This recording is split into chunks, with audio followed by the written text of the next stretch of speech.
Welcome, ladies and gentlemen. So, update on the Alien FX series. We haven't had one of these for a while.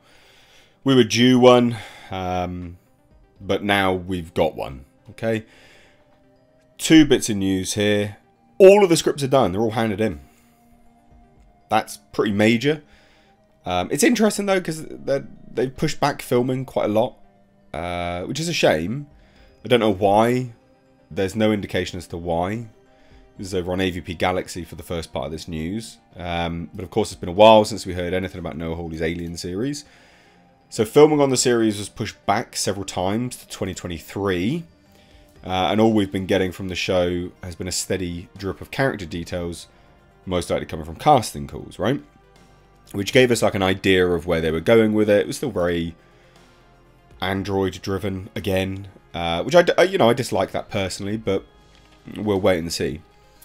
While we don't have much with respect to this update, anyway, the Television Critics Association Virtual 2022 Summer Press Tour having just taken place, we now have an update from FX executive John Landgraf via Alex Zalben on Twitter. So this chap, Alex Zalben, tweeted out, Fargo begins production this fall, and Noah Hawley has delivered all scripts for his Alien series, which begins production next year. So that's the key update, is that all scripts are done, which is good. That doesn't mean they're all signed off, he's just delivered them all. But that's still really good, like that's good news. And AVP Galaxy has done a bunch of exclusive articles about what they know about this as well. You know, they've named some of the writers working alongside Noah Hawley in the writer's room, being Bobak S. Fajani and Robert D. Laurentiis, or Laurentils, sorry. Now, we don't know how many episodes there are, right? Ridley Scott previously remarked that the series would be between 8 to 10 hours long, which suggests 8 to 10 episodes, which makes sense. That's pretty standard these days, 8 to 10 episode run. So that's not huge news, right? 8 to 10 episodes, 8 to 10 hours. That'd be pretty decent, though. There's a lot you can unpack there if, you know, if they're quite smart with how they scripted it. Now, the other thing, again, from John Landgraf, he's revealed some more details. And this stuff's somewhat interesting. Not hugely, but somewhat interesting. And it's always good to know more about this stuff anyway. I'm sure you guys would agree. So the FX boss says TV show differs from the movies as much as Aliens to Alien. Okay. Reveals key new story details. So this is interesting, right? You're comparing it to Aliens to Alien. So Disney's now in charge of Alien franchise. They note here, after successfully rebooting The Predator and Prey, it's actually important to note is that was 100% a Fox production. Like 100%, they produced it, they made it, it was greenlit in like 2016 or something like that. Way before Disney. It was 100% handled by Fox. Disney just inherited it. So it's important to actually not give Disney any credit for Prey, the new Predator movie. There's a lot of excitement to see what the studio has in store for the equally iconic Xenomorphs. So TV series in the works from Noah Hawley. And FX chairman John Landgraf has now shared some exciting new details. So obviously confirmed that all the scripts have been turned in before shooting begins next year. The executive also revealed that the show will move away from familiar settings and corporations. Now, we'd sort of had some tease of this already before.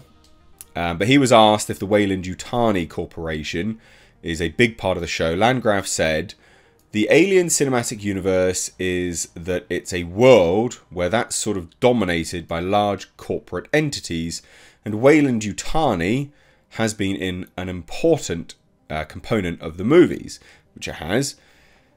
There are references to that corporation in this show, but it actually takes place in the territory of a different corporation that Noah invented, which was the I think it was like the Prodigal Corporation or something like that.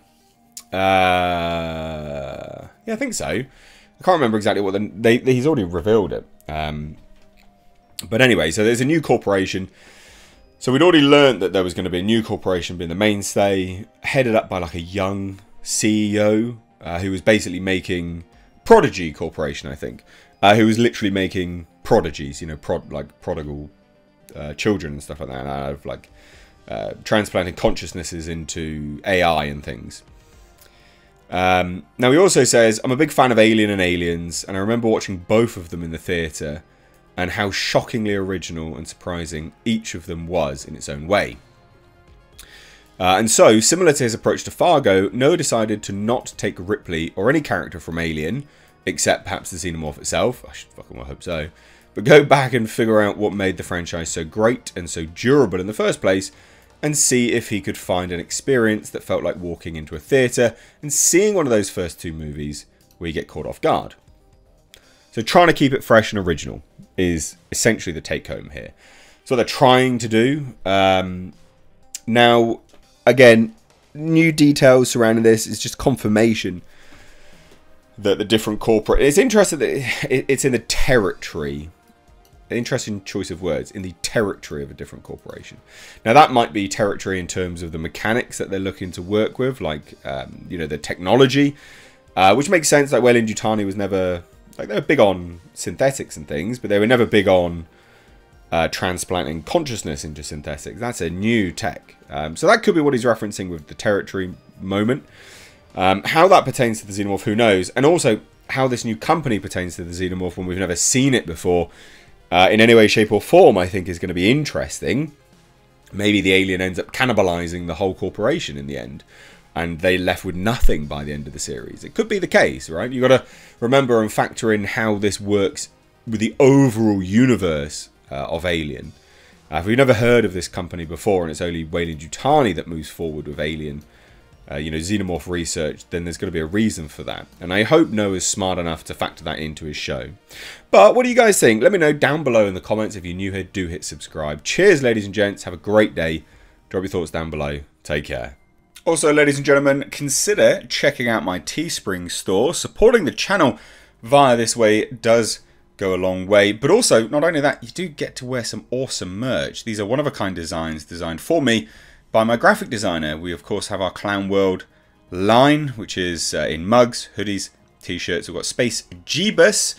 And then for something a little bit different, we, of course, have right down at the bottom right here, we have our Pulsar GTIR.